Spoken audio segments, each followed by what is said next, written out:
Bien, comenzaremos nuestra nueva clase. Me disculpo por no haberla hecho síncrona. He tenido algunas dificultades en este proceso de instalación, digamos, bueno, de esto en otro lado, digamos. Eh, entonces, quería un poco continuar con nuestra clase. Espero que la próxima sí sea síncrona. Entonces, déjenme colocar, veamos si podemos compartir acá la tablet. Ok, esperemos. Ahí está, perfecto. Ya está. Entonces, ¿qué hemos estado discutiendo en la última clase? Bueno, discutimos algunas cosas muy importantes, así que permítanme hacer un pequeño recuerdo importante. Estuvimos discutiendo este concepto que es lo que llamamos, en este caso, el torque. ¿Ok?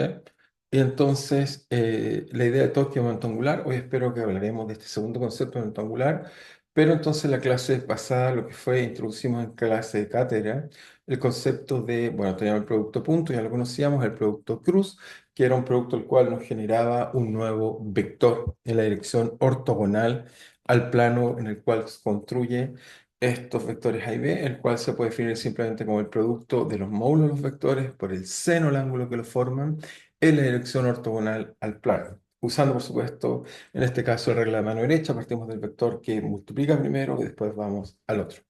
¿Ok?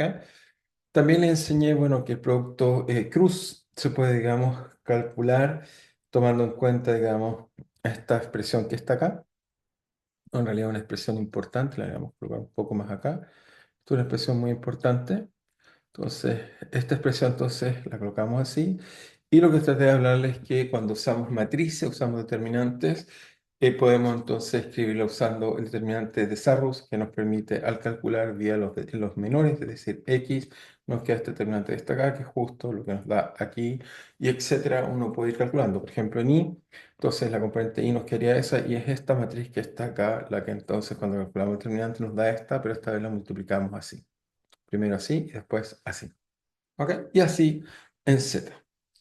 Bueno, una vez que terminamos las herramientas matemáticas que necesitábamos en nuestra discusión, pasé a hablarles entonces del torque. Y la idea esencial de lo que les conversé se trata de que, en este caso, tenemos que simplemente, si mira lo que está escrito ahí, eh, vemos, digamos, que en este caso tenemos un objeto que la fuerza total es cero, por lo tanto el centro de masa no se puede mover. No obstante, si tenemos un objeto extendido, como el que puse acá, y tenemos que efectivamente las fuerzas son opuestas, el centro de masa no se mueve, sin embargo el objeto rota. Por lo tanto, la suma de las fuerzas no nos da cuenta de este concepto de giro que nos daría así cuenta otro nuevo concepto desarrollado particularmente por Newton. Y en realidad, si uno piensa, ya los griegos tenían algunas nociones de esto. Entonces, ¿qué cosas tenemos?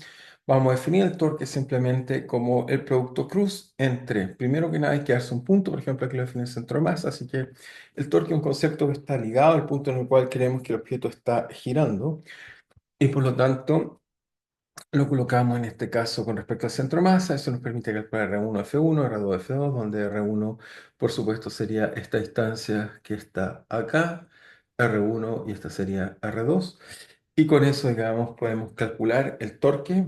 Y bueno, lo coloqué vertical para que fuera más fácil, pero ahora que conocemos el ángulo, no habría quedado exactamente lo mismo, solo que además aparecería un ángulo que nos da el torque con respecto al centro de masa, bueno, de acuerdo al instante que uno quiera mirar. Entonces, el torque, la gracia que tiene, bueno, hablé que tenía dimensiones, digamos, en este caso Joule. La gracia que tiene es que si un objeto tiene torque, entonces está obligado a girar. Y lo que les hablé es que las fuerzas, la suma de las fuerzas, nos describe un poco cómo se mueve el centro de masa. ¿Ok? Entonces, también lo vimos en clase y les hablé, digamos, de esta idea que creo yo que es una idea profunda de Arquímedes de Siracusa. Ok, Siracusa, bueno, sí, sí, está en Sicilia, pero era una colonia griega.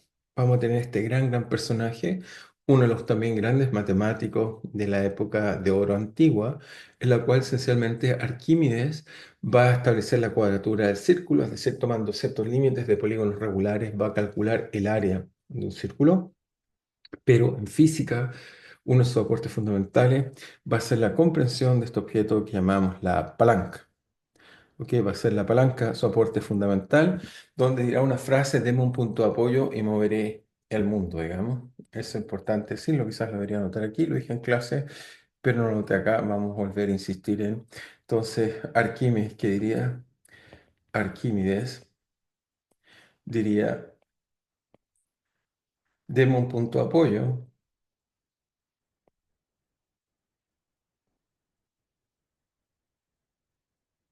y mover el mundo. Entonces, como vemos, Arquímedes va a entender el secreto de la palanca, que aquí lo resumo en esta expresión que está acá, que nos dice simplemente que la fuerza que hay que aplicar para levantar un objeto M acá es proporcional a la distancia por la masa donde está el objeto, por supuesto la gravedad, dividido por L, lo que nos lleva a concluir que mientras más largo L, entonces el objeto que la fuerza que va a aplicar es menor, mientras más pequeño es el L minúsculo, la distancia que está al pivote más pequeño es. Y por supuesto, con eso nos damos distintas aplicaciones. Por ejemplo, acá lo coloqué, digamos. Acá coloqué la imagen de Arquímedes. Y también, bueno, aquí coloqué una llave francesa. ¿Ok? Bueno, una imagen de una llave francesa, no me acuerdo muy bonita. Pero llaves, digamos, que ocupamos para apretar cosas, usamos esencialmente esta idea. Y también nuestra vida cotidiana la usamos para, por ejemplo, balancearnos o usar espadas, ¿ok? O raquetas de tenis como la que vemos en este caso de acá. Así que vean, tenemos estas imágenes que está acá. Entonces, ¿en qué dirección nos vamos a mover? Ahora vamos a seguir avanzando. Bueno, lo primero es que, como dije en clase, entonces el torque, entonces la fuerza o la fuerza total nos da cuenta del movimiento del centro masa.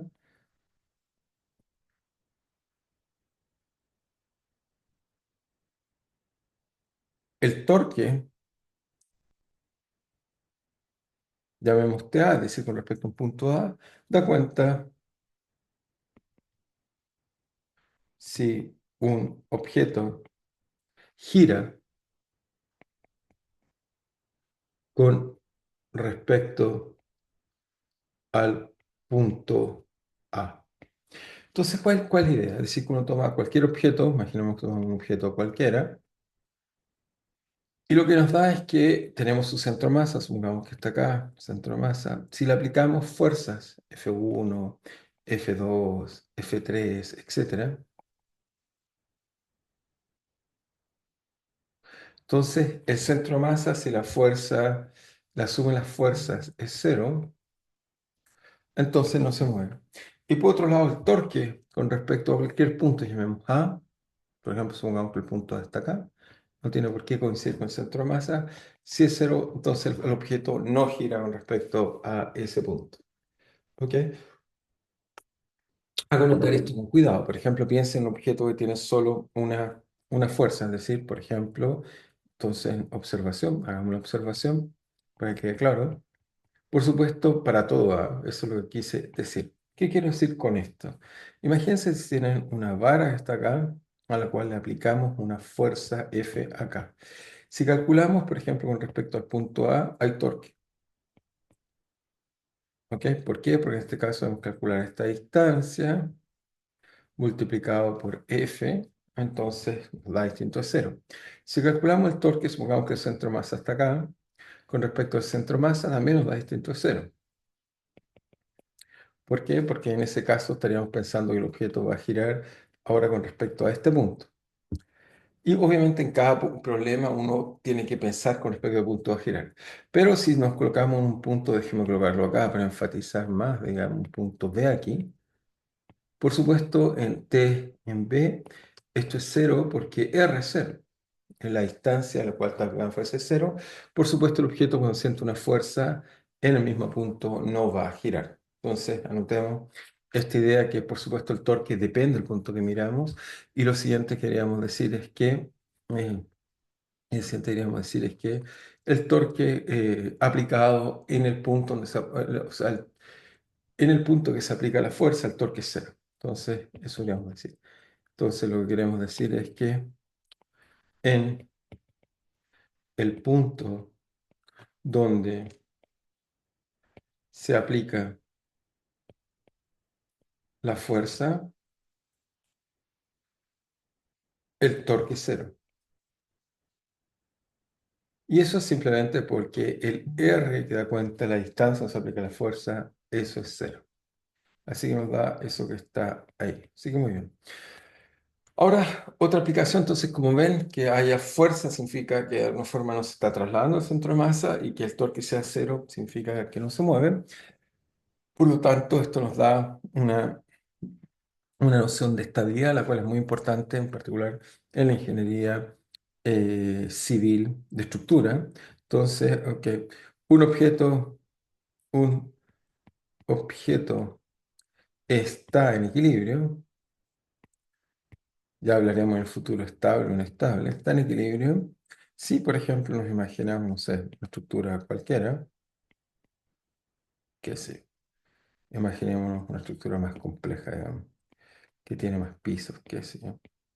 Una estructura cualquiera que uno quiera diseñar, esta estructura de alguna forma es estable si la suma de fuerzas es cero y el torque para todo A es cero. ¿Ok? Eso haría que la estructura que uno quiera estudiar está estable en el sistema que uno quiera estudiar.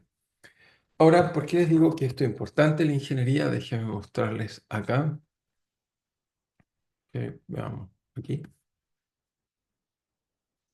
Como vemos acá, coloqué algunas estructuras. Ven, como en todas estas estructuras, cuando uno las construye, lo que importa es si son estables o no. Y lo que hace un ingeniero calculista es tomar esta estructura, calcular los distintos puntos y mostrar que efectivamente el torque es cero, que la fuerza es cero y que pequeñas perturbaciones hacen que el sistema sea estable. Esa parte todavía no la hemos podido aprender, ya desarrollamos herramientas.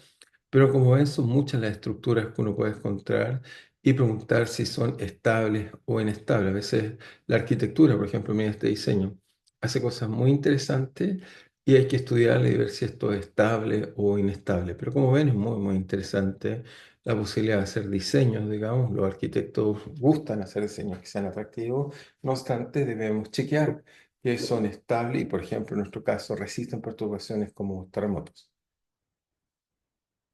Así que es importante tener esta idea. Entonces voy a tratar de ilustrar un ejemplo, cómo trabaja esto de una forma muy, muy simple, por supuesto, muy simplificada la descripción de lo que queremos hacer. Entonces volvamos a la tablet. Muy bien. Y entonces vamos a hacer un ejemplo, en realidad, debe haberlo mostrado, quizá el ejemplo que vamos a hacer, ejemplo, es la escalera. Ejemplo es simplemente cómo funciona una escalera. ¿Qué quiere decir esto? Pues déjenme colocar, bueno, hay varios tipos de escalera. Voy a usar una escalera de una sola hoja, por supuesto, por simplicidad, pero no se podría imaginar escaleras más complejas.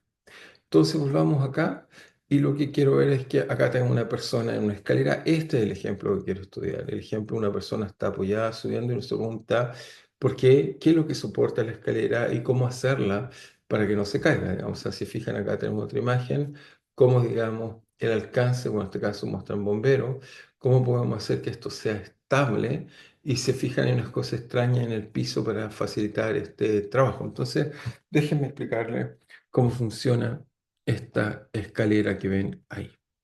Entonces, para hacer funcionar la escalera, vamos a hacer un modelo muy simple, que es el siguiente.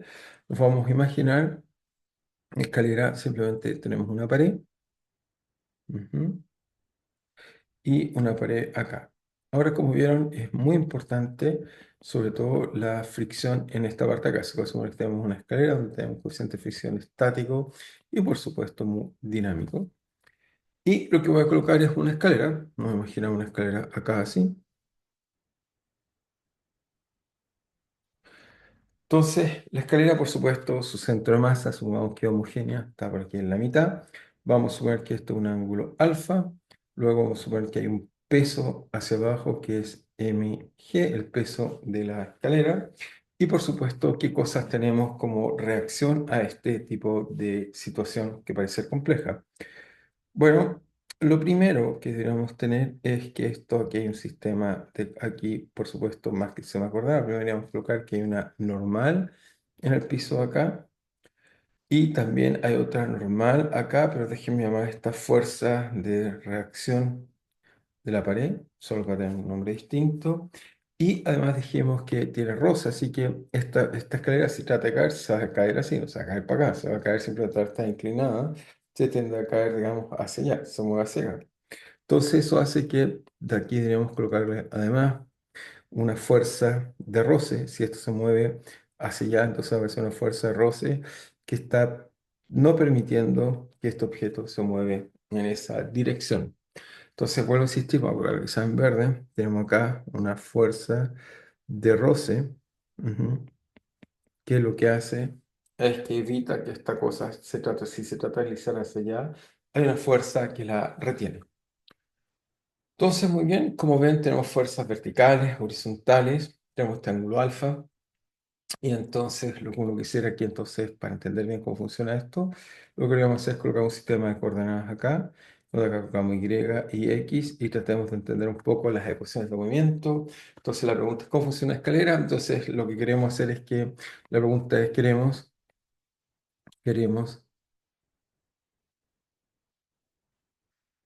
que la escalera sea estable. Si queremos que la escalera sea estable, entonces tenemos que hacer que dos condiciones, tenemos que decir que, bueno, sea estable por ahora, equilibrio. Ya sé que la palabra estable aún no la hemos discutido, pero equilibrio, al menos equilibrio. Ya definir estable. Entonces, es que la suma de fuerzas tiene que ser de 1 a n, 0. Y también tenemos que tomar que en este caso el punto con lo cual va a girar en este caso la escalera es un punto peculiar, llamémoslo A, este punto está acá, A. Entonces no me quedo muy bien ahí, vamos a colocar A, poco acá. Entonces tenemos A ahí, tenemos que entonces además el torque con respecto al punto A es cero, eso nos va a definir equilibrio.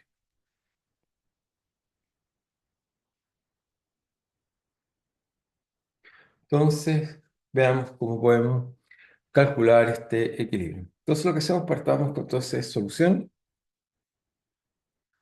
¿Cómo resolvemos este problema? Bueno, primero calculemos suma de fuerzas igual a cero. Partimos con las fuerzas, si quieren, digamos, en este caso, Y. En Y, entonces vamos a suponer que la masa por la aceleración de Y es cero. En este caso estamos pensando en la escalera. Y, bueno, les dije, la escalera por ahora la modelé muy simple así, pero después voy a colocar una persona. Una vez que veamos cómo funciona esto, colocaré una persona en ella. ¿Ok? Entonces, lo primero es que vamos a ver solución, colocamos escalera sin persona primero.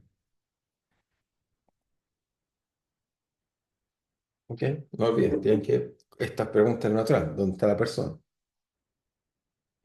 En Y tenemos esencialmente dos fuerzas. Tenemos la fuerza, en este caso, normal. O sea, tenemos, ¿qué fuerzas tenemos acá? Tenemos la fuerza normal y la fuerza de gravedad. Son estas dos fuerzas en las que juegan. Entonces, ¿qué nos queda? Que hacia arriba definí, entonces nos queda N menos la fuerza de gravedad que está hacia abajo es mg. Por lo tanto, esta relación simplemente no hay más fuerzas verticales. Encontraremos que N es igual a mg. Ujú. Y por otro lado, digamos, ¿qué nos queda? Por otro lado, tenemos esta expresión. Nos queda que en X unitario tenemos dos fuerzas. De nuevo, tenemos la masa por la aceleración X0, suponemos que está en reposo, que no se mueve. Y las fuerzas que tenemos aquí son dos. De nuevo, en este caso acá, ¿cuáles son las fuerzas? Tenemos por un lado la fuerza de reacción de la pared, que es la fuerza que impide que la escalera penetre la pared, y la fuerza de fricción que tenemos acá. Entonces esto nos da, según este signo que tenemos ahí, nos da que la fuerza en este caso, de la normal a la pared, vamos a poner una normal a la pared, menos, en este caso tenemos simplemente la fuerza de roce. Es muy simple este caso el problema, con lo cual vamos a concluir que en este caso la fuerza digamos, normal de la pared es igual a la fuerza de roce. Entonces, esto nos dice que no somos el centro de masa si hacemos algunas condiciones que son esencialmente esta que está acá y esta que nos queda acá, que la normal vale mg. Ujú. Bien, continuamos entonces con nuestra descripción. Eso nos faltaría ahora imponer que no gira.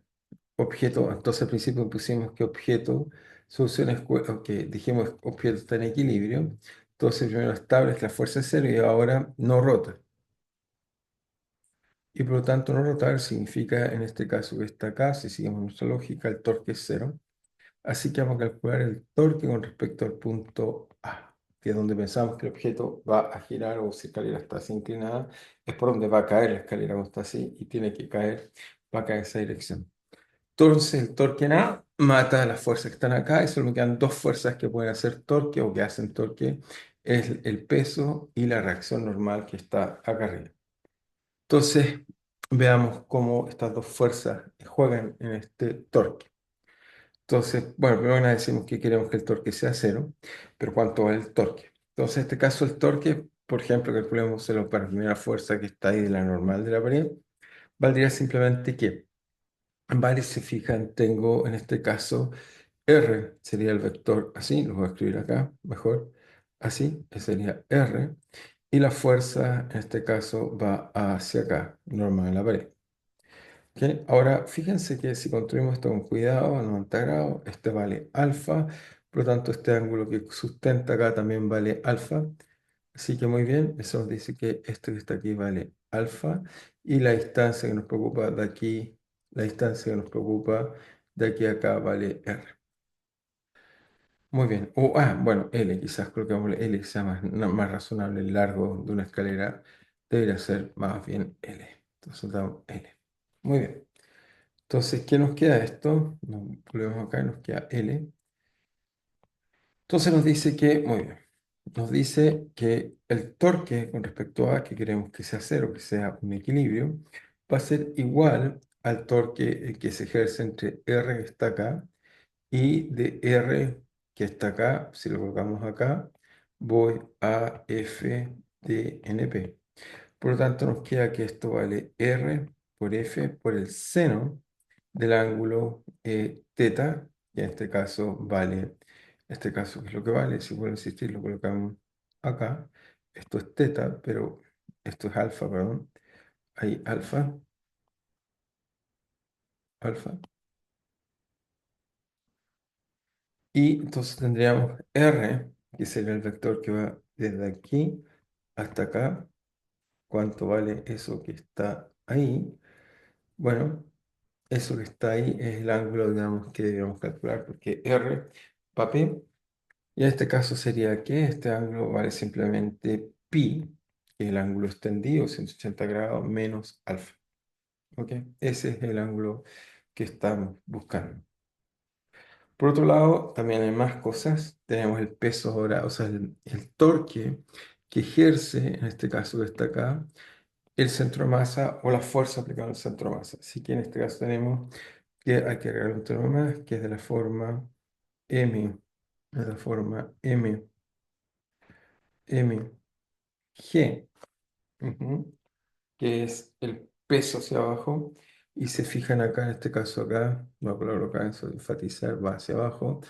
Este vale alfa, el ángulo que sustenta es el complemento, así que ese ángulo vale también pi medio menos alfa. Así que me queda mg por el largo, por el ángulo que sustenta, ¿ok? En este caso, y ese ángulo es, como vemos acá, el complemento de alfa, es decir, que vale simplemente seno de complemento de alfa vale pi medio, ¿ok? Y pi medios menos alfa, ¿ok? Ese es el ángulo que tenemos ahí.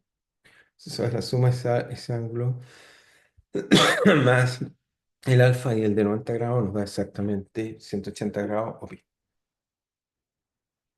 Muy bien, entonces tenemos estas dos cosas y para seguir avanzando debiéramos, digamos, hacernos... y el L, ojo, que el L está a la mitad de la distancia, así que tiene que ser L medio. ¿Eso por qué? Porque la posición del centro más está a la mitad de la distancia, así que esa es la distancia que tengo que calcular hasta ahí, no más allá.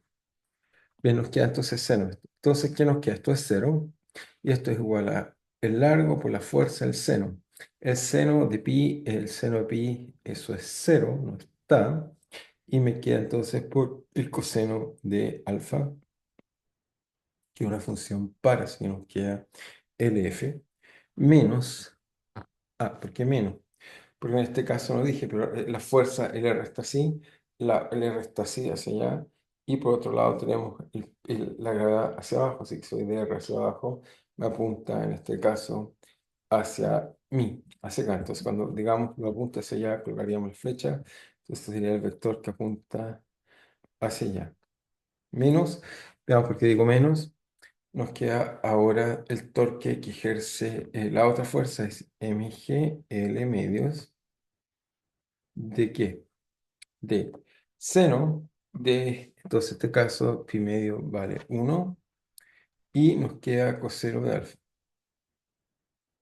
¿Ok? Eso nos queda de seno vale pi medio coseno de alfa. Y además tenemos, veamos, tenemos exactamente esto lo que tenemos.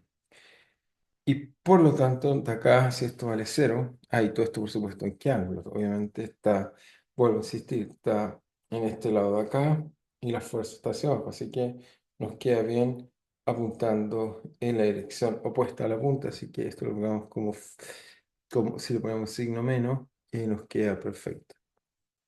Ok, porque está apuntando hacia allá y lo dejé apuntando, en este caso, en la dirección hacia afuera. Bien, y aquí que encontramos, encontramos que L, o la fuerza que lo queremos buscar, vale simplemente digamos por L, despejamos de acá, nos queda mg, se cancela el L, nos quedan medios, si descuidamos la niña y nos queda en este caso coseno de alfa y coseno de alfa, por lo tanto algo nos salió no del dado seno. Déjenme chequear porque hay un problema aquí, déjenme chequear si está bien. Entonces dije veamos si no me equivoqué en el ángulo. Entonces dijimos que esto es seno, veamos si está bien, aunque a seno de pi medio, ok, eso es 1 por coseno de alfa. Y acá nos queda seno de pi, eso es 0 por coseno de alfa es 0. Después me queda coseno de pi, que vale menos 1 coseno de pi que vale menos 1 por el seno de alfa que vale menos seno de alfa, así que menos con menos se cancela. Y aquí entonces ahí está el error. Entonces el error está que en ese producto punto tenemos que ir, voy a insistir, es el ángulo que lo sustenta. En este caso es pi menos eso, pero al hacer relaciones trigonométricas nos queda que el seno de pi es caso es 0, luego nos queda ir a la otra parte, coseno de pi medio vale 1 pero además le pide pide para resolver este problema, uno pide entonces que, bueno, decir que me queda, perdón, no estaba quedando bien, me desconcentré, solo un segundo, que es lo que pide, entonces pedimos que valga seno. Veamos entonces el primero es seno pi medio por seno pi medio, entonces nos queda 0 por coseno 0. Después nos queda coseno pi medio menos 1 por seno de menos alfa, y eso es menos menos más, y ahí nos queda seno de alfa.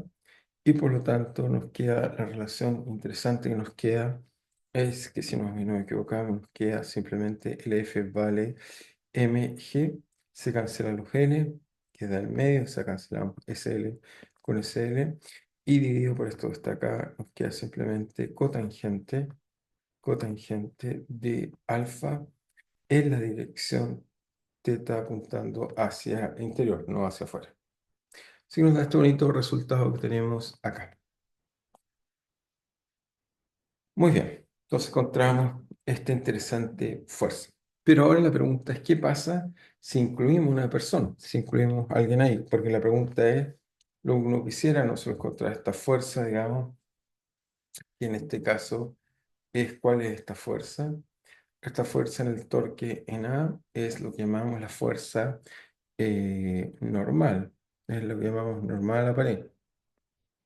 Son esta la que está jugando. Y por lo tanto, esta fuerza normal a la pared, vemos por otro lado que es igual a fuerza Rosa. O sea, tenemos que Entonces, esta es la normal a la pared. Tenemos que la fuerza de roce, entonces es igual a la normal a la pared. Eso fue lo que aprendimos de este cálculo acá. Y por lo tanto, eso me dice que la fuerza de roce vale mg medios cotangente de alfa. ¿Qué significa este resultado que ven ahí? Este resultado significa varias cosas. La primera cosa que significa es que, bueno, creo que una fecha. Significa que entonces, si tenemos que imponer, digamos, que no se caiga una escalera, la fuerza de roce, que sabemos cuánto vale, la fuerza de roce, por otro lado, vale simplemente el coeficiente de roce dinámico, estático, perdón, por la normal, aunque que en este caso el coeficiente de roce vale la normal, vale, la calculamos, está calculada acá, vale, la calculamos antes, nos queda que vale mg, así que vale mu estático por mg. Eso sería por un lado, entonces tenemos que, por otro lado, para que el objeto esté quieto, tenemos que cumplir que mg medios cotangente de alfa sea igual a mu e mg. Como ven, podemos eliminar algunas cosas y nos dice lo importante, nos dice que cotangente de, cotangente de alfa medios tiene que ser menor, porque este es el máximo que podemos tener menor o igual a mu estático. Cuando es igual, se puede empezar a mover, cuando es mayor, se mueve. ¿Ok? Así que eso nos da una fricción geométrica. Pero ahora, mejor, podemos realizar el experimento un poco más complejo, lo hace un poco más grande para hacer la imagen que lo quiero hacer. Entonces colocamos por acá la escalera. Muy bien.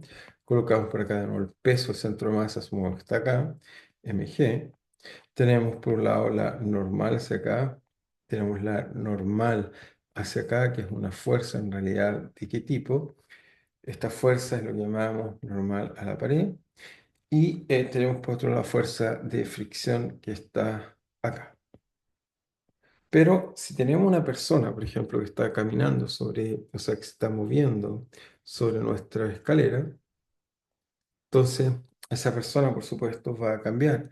Él puede cambiar, supongamos el centro de masa está ahora aquí, hay una fuerza asociada a su peso. Supongamos que el objeto vale m. Entonces tenemos que F es igual a menos mg. ¿Ok? La fuerza en este caso que está tirando el objeto, fuerza de gravedad 2. ¿Ok? Tenemos entonces esta fuerza que está acá. Entonces, ¿qué cambia en nuestros cálculos? Esencialmente cambia cuando resolvimos la ecuación vertical, la nueva ecuación vertical. Encontramos que de acá habíamos sacado simplemente que era el peso, pero ahora vamos a encontrar que tenemos que agregar esta nueva fuerza, así que ¿qué nos queda? Entonces, en esa dirección, colocamos que en esa dirección, ¿qué es lo que pasa? En la dirección horizontal,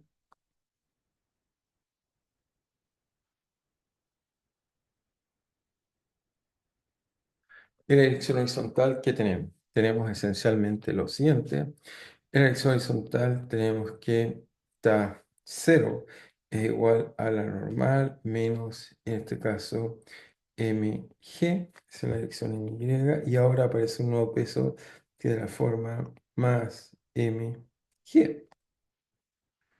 Y por tanto vamos a concluir que la normal en este caso tiene que ser igual a mg, ¿ok? Y las dos van apuntando hacia abajo, por supuesto. Más mg, por lo tanto eso es menos m más mg, ¿ok? Así que ahí tenemos los dos signos menos que colocamos acá y encontramos esta relación que nos va a ser útil al final. Por otro lado, la ecuación en X no cambia porque la configuración es la misma, o sea, está la fuerza roce con respecto a la fuerza normal a la pared, así que vamos a concluir lo mismo que ya concluimos, la fuerza normal a la pared es igual a la fuerza de roce, exactamente en distintas direcciones. Y ahora busquemos el torque con respecto al punto A que está acá, con respecto a este punto A que es fácil de calcular, entonces calculamos el torque con respecto al punto A. ¿Y qué es lo que vamos a encontrar aquí? Bueno, deberíamos recuperar los mismos resultados que calculamos antes, es decir, que acá está un poco lo que calculamos el torque, es decir, tenemos L, fuerza natural de la pared, ok, ese es el primer término, por el seno del ángulo en la dirección teta tongo hacia ustedes. Después tenemos la muerte de otra persona más. Muertos. ¿Qué estoy pensando? Estoy un poco confundido. Seguramente he dormido poco. No sé qué estoy pensando. Me confundo. Mm, Ok, trataré de no confundirme más. ¿Qué estoy pensando? Ok, disculpe. Trataré de concentrarme. Ok, entonces estaba pensando, entonces el torque es simplemente L por la fuerza normal que estaba acá, vamos a ir intentando hacerlo, por el seno del ángulo, y nos queda teta punto hacia acá. Ujú. Menos, en este caso tenemos MGL medios, en este caso por también el seno, que ya lo hemos calculado, que simplemente nos queda después de calcularlo con cuidado, nos daba coseno del ángulo, acá. Y por otro lado, además tenemos este nuevo peso que lo tenemos acá y no dije dónde está. Pues supongamos que a una instancia L, la persona está en la escalera. Nos queda simplemente que es igual al peso, pero con un nuevo peso que llamamos M mayúscula. Es MGL por coseno del ángulo en dirección, perdón, punto hacia ustedes, hacia adentro. Entonces tenemos este torque que está ahí. Muy bien.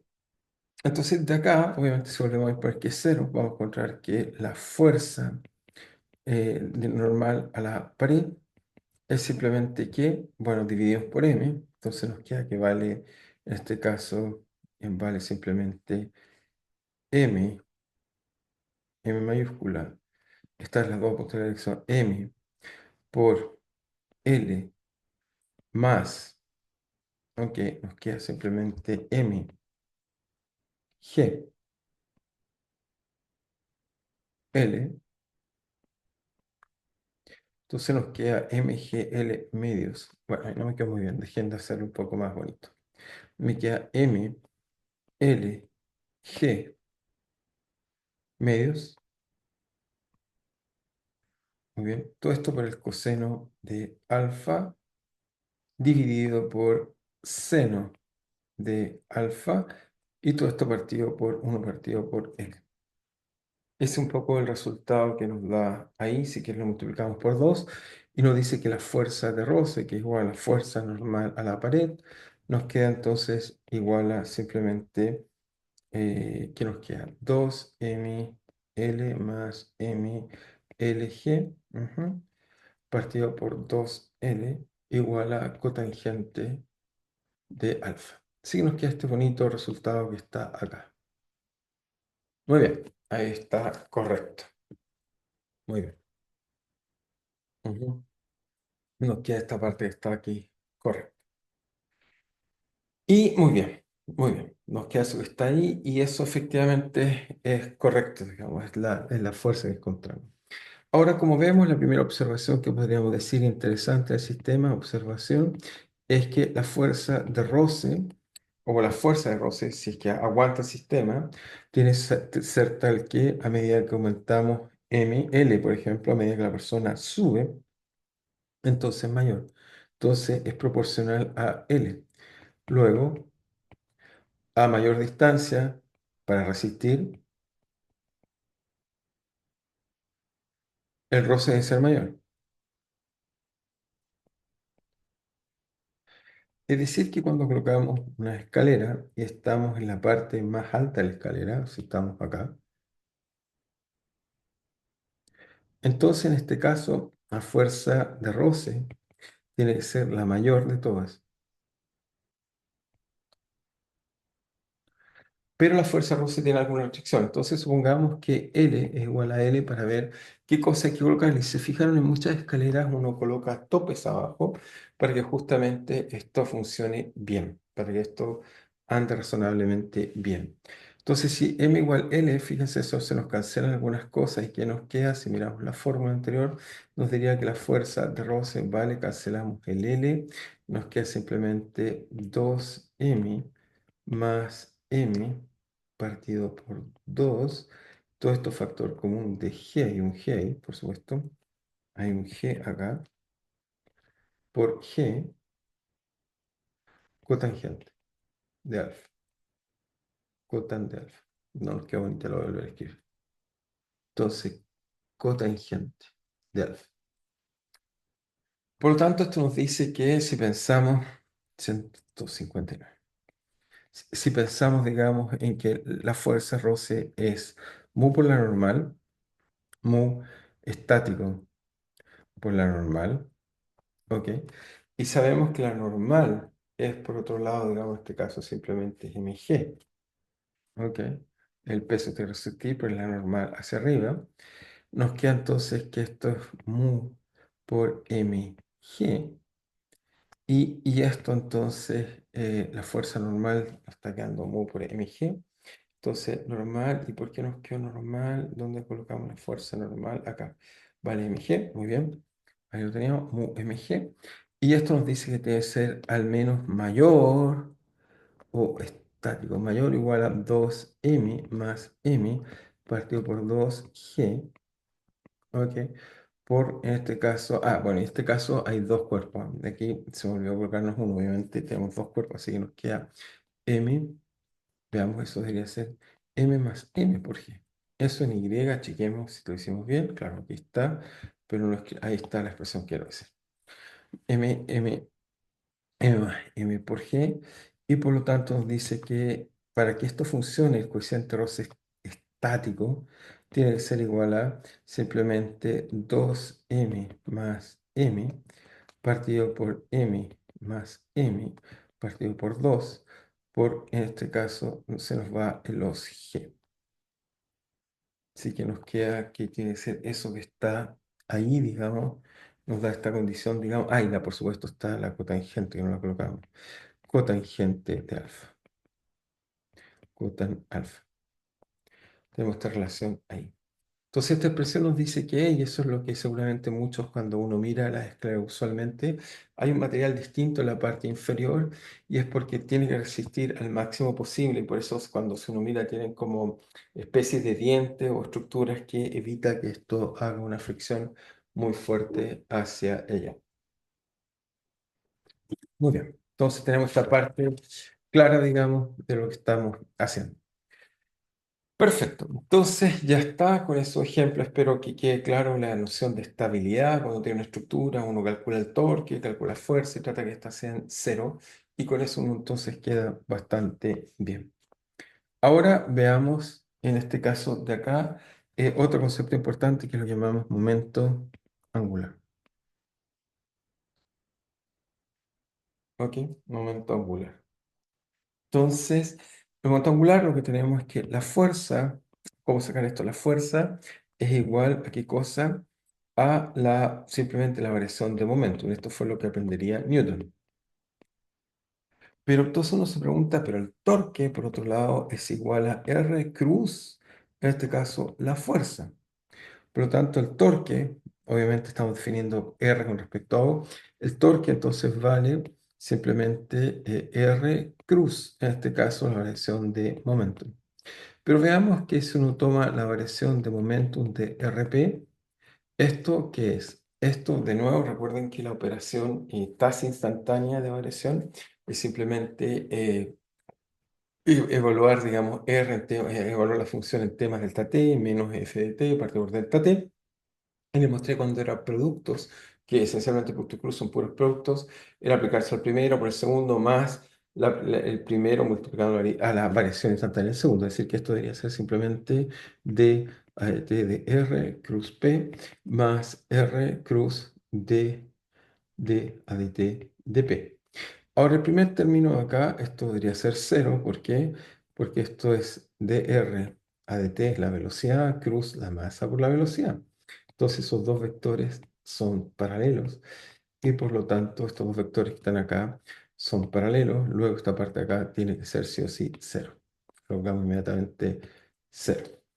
Nos queda, digamos, cero en ese instante. Muy bien. Y encontramos que es cero.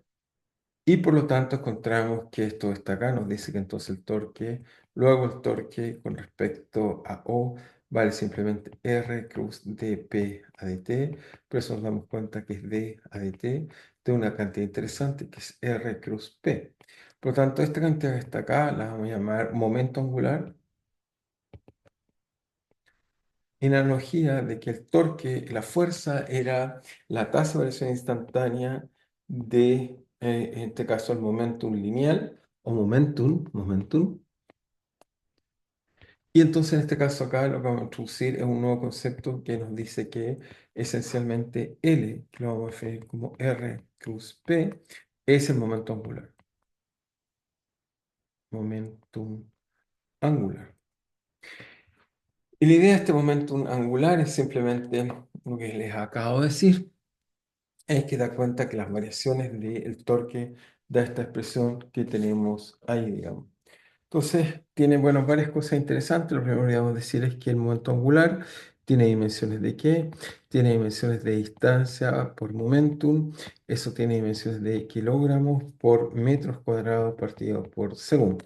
Ok, son las dimensiones de momento angular. Entonces, para fijar ideas y entender un poco mejor esto, déjenme hacer un ejemplo.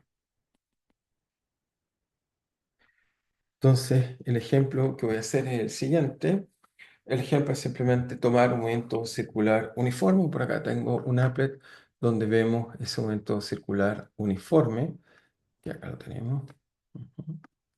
Vamos acá. Y vemos acá movimiento circular uniforme. Entonces, como vemos ahí, tenemos una partícula que está haciendo un círculo y como vemos, la velocidad esencialmente es en módulo constante, pero está en cada instante cambiando de dirección. Entonces, la pregunta que nos quisiéramos hacer aquí es preguntarnos, digamos, si en este caso está acá, si en este caso está acá, si nos hacemos la pregunta, es lo que deberíamos preguntarnos es simplemente cuál es el momento angular. Entonces, para resolver esto, nos damos simplemente movimiento, volvimos a escribir un movimiento circular uniforme,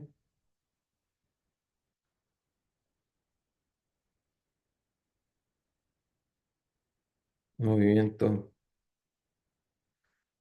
circular uniforme, ¿ok? Y el movimiento circular uniforme es el siguiente, es simplemente lo damos en un círculo, en el círculo sabemos que la velocidad vale v, es tangencial, muy bien, si colocamos un sistema de coordenadas o representación acá, entonces acá tenemos un ángulo y una velocidad angular y sabemos algunas cosas, digamos, sabemos que la velocidad en este caso está acá, si esto es el radio, vale el radio por la velocidad angular en la dirección, en este caso, que la definimos, digamos, tangencial a la curva. Déjenme llamar t unitario a ese vector. Entonces, el producto cruz nos quería que L es el momento angular, es simplemente R, que va a la dirección R, cruz, en este caso, o si quieren también lo podemos definir como R omega, mejor con el teta, en el sentido que usamos el ángulo como digamos, para escribir bien este vector teta unitario. Entonces nos queda teto unitario, entonces nos quedaría que este vector va desde R, que es este vector radial, hacia un vector que está acá, así que se sale hacia arriba, eso nos diría hacia arriba, eso vamos a llamar Z, nos queda que L entonces simplemente es R y acá también R es el mismo R, aquí R es el mismo R, o sea, R sin vector, el R ya le puse componente, R módulo. Entonces R módulo que está ahí, nos queda simplemente lo siguiente. Nos queda que esto vale r al cuadrado, omega al cuadrado, L elección z. Muy bien. Y esto entonces es el momento angular, en este caso que está acá. Nos queda el momento angular. Y uno quisiera también calcular, por ejemplo, si el momento es circular, podemos calcular, digamos, hay una fuerza, digamos, la fuerza que está actuando en este caso que está acá, es simplemente la fuerza que ya conocemos, la fuerza que hemos llamado centrífuga, que está hacia acá, o la fuerza centrípeta, o sea, la fuerza centrífuga lo tira hacia afuera, o cierta fuerza centrípeta que lo tira hacia adentro. En este caso, si calculamos la fuerza, vemos que la fuerza centrípeta va como la masa por la velocidad al cuadrado partido por el radio en la dirección radial. ¿Ok? Eso es lo que vale en este caso. Y si el momento es un ciclo uniforme, esto vale m por r cuadrado, omega cuadrado partido por r, la dirección unitaria, por lo tanto la fuerza centrípeta, en este caso acá vale m por r omega cuadrado, la dirección r unitaria. Muy bien, tenemos que está ahí. Pero el torque, entonces con respecto al centro de masa o la posición que está, bueno, el centro de masa, la posición de origen, en realidad debemos colocarle origen. Quizás llamémosla O y es lo que está ahí, el origen. Entonces tenemos que simplemente es R en la dirección R, que es R cruz L, y eso es simplemente R unitario, cruz L, pero L vale R al cuadrado, omega cuadrado, Z unitario. O sea, perdón, fuerza, porque dice un momento angular. Estoy hablando del torque, que puse eso, ese es el momento angular. Aquí va el torque, la fuerza. Entonces, la fuerza acá que nos da, déjenme escribirla bien, la fuerza simplemente va en la dirección, la acabamos de calcular, la fuerza va en qué dirección, en esta. La fuerza va simplemente en la dirección M, va en la dirección M, R, omega cuadrado, ujú, en la dirección R, pero R y R son paralelos, por lo tanto nos dice que el torque no es cero. Es decir, cuando el momento es circular uniforme, el momento angular es constante. Entonces, este caso implica que L es constante. ¿Por qué? Bueno, lo dice la que ya escribimos. El torque en realidad es simplemente la variación del momento angular. Por lo tanto, si el torque es cero, entonces eso implica que dA dt de L es igual a cero. Luego implica L es conservado. Eso dice inmediatamente L es conservado. Entonces tenemos un L que es conservado. Eso es lo que nos está diciendo esta expresión que está ahí. Aunque un L completamente conservado. Entonces, para entender un poco esta idea del L conservado, que es una observación más, es que fíjense, notar bien, antes de hacer la observación, notar bien, en este caso encontramos que L vale simplemente, ¿qué es lo que vale el L? Fíjense que, y acá coloqué la velocidad, pero no coloqué la masa, así que ahí nos faltó una unidad de masa. Aquí está, esto debería ser MR ahí. Ok, voy a correr esto un poco más hacia el lado para que nos quede bien. Disculpen el error. Entonces, fíjense, voy a borrar un poco más. Nos queda cruz, la masa MR. Entonces aquí nos faltó M. Por lo tanto, L tiene unidades de M, R cuadrado. En este caso, ¿y por qué hay un omega cuadrado? Hay un R cuadrado, ahí es omega. Aquí, ok, hemos hecho una observación, es que aquí omega va lineal, pero no va al cuadrado, porque va a ir al cuadrado, no tiene ninguna lógica. Ok, va al cuadrado. Muy bien, entonces nos queda m, omega, r cuadrado, omega, y por lo tanto nos queda la dirección z. Y esto, fíjense, el momentum nos gusta escribirlo, notar bien que el momentum usualmente lo escribimos por la masa, por la velocidad. Entonces, si uno define la velocidad angular como omega z unitario, entonces esto uno se ve tentado a decir que m por r cuadrado es proporcional a la velocidad angular. Por lo tanto, esta cosa que está acá le vamos a llamar momento de inercia, algo así es como la masa, pero es la dificultad a rotar. Obviamente recuerden que la inercia era lo que me costaba cambiarle la impulsión y cuando algo me cuesta girarlo, lo que le voy a dar cuenta es esto que llamamos momento de inercia. Y igual a la masa, por esta al cuadrado se llama momento de inercia, el cual da cuenta de la dificultad a girar un objeto.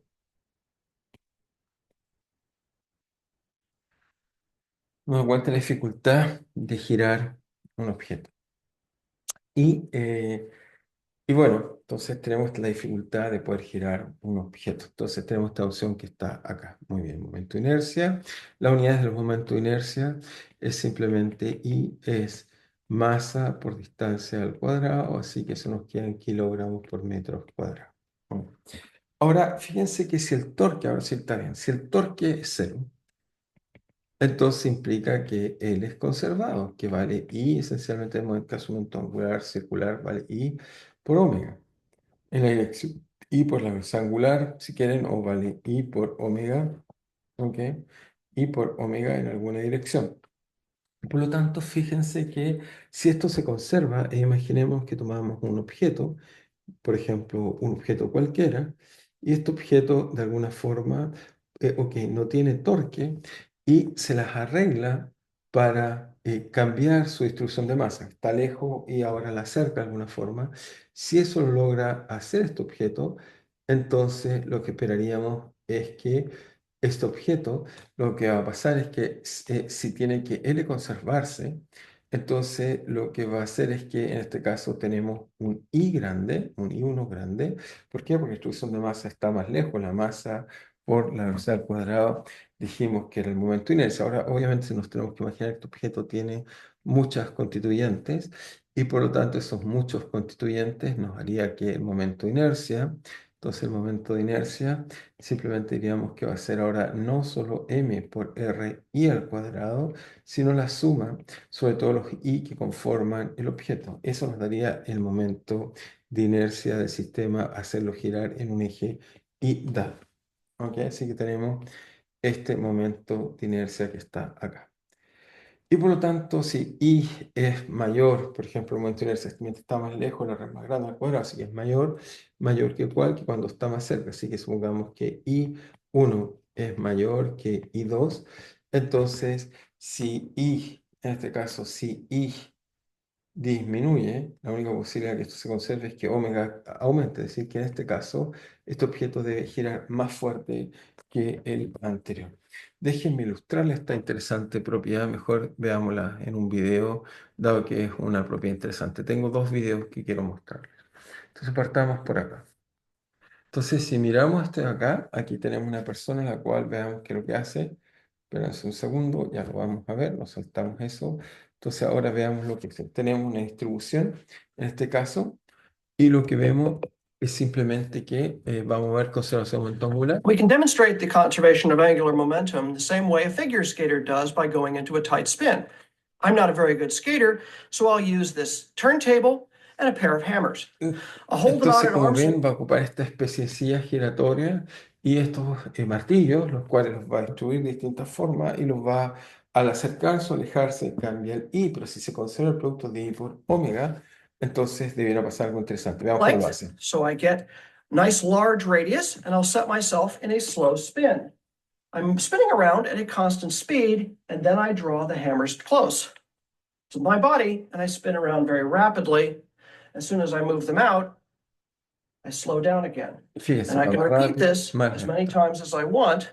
Ok, pero entonces vemos que es evidente esto, pero tenemos un video aún mejor que creo que ilustra mejor las cosas. Veamos este video mejor. Esto es un poquito más interesante. Ahí va. For decades, the Winter Olympic Games has drawn people from across the world to marvel at breathtaking athletics on the snow and ice. Entonces, One está of the hablando most cómo la gente, digamos, se mueve, digamos, está hablando de las Olimpiadas, pero aparte está hablando cómo giran y cómo tratan de que esto sea importante. Veamos que el momento angular es fundamental en este concepto. popular events is figure skating. Athletes meld acrobatics, dance, and physics into mesmerizing performances. It is the sheer precision that separates the skilled athlete from the novice. Through years of tireless training, skaters must learn to understand and use angular momentum to become the best in their sport. Angular momentum is the product of a skater's moment of inertia and angular velocity and is represented by the letter L. When the skater is rotating with no net external torque acting on her, angular momentum is conserved. With her arms and legs outward, she increases her moment of inertia, which reduces her angular velocity. As she pulls her arms and leg inward, she is able to spin faster since her angular velocity increases while her moment of inertia decreases. And this is how skaters become champions. Muy bien, eso nos gusta porque la física nos muestra y nos enseña un poco cómo entender este tipo de problemas. Ok, vamos entonces a discutir un poco más. Eh, Tengo que hacer un cálculo más, pero ya estamos en la hora para que no sean tan largas las clases. Pero, bueno, y la idea es que en la próxima clase puedan hacer ejercicio en la clase, digamos, y después, digamos, voy a tratar de seguir haciendo clase diferida. Pero prontamente terminaremos un par de conceptos más de aplicación de momento angular y espero yo que prontamente empezaremos a entender lo que es el roce húmedo, que nos va a llevar a entender un concepto importante que son los fluidos. Pero eso lo discutiremos la próxima clase. Espero que estén bien. Nos vemos pronto y espero estar en mejores condiciones para la próxima clase.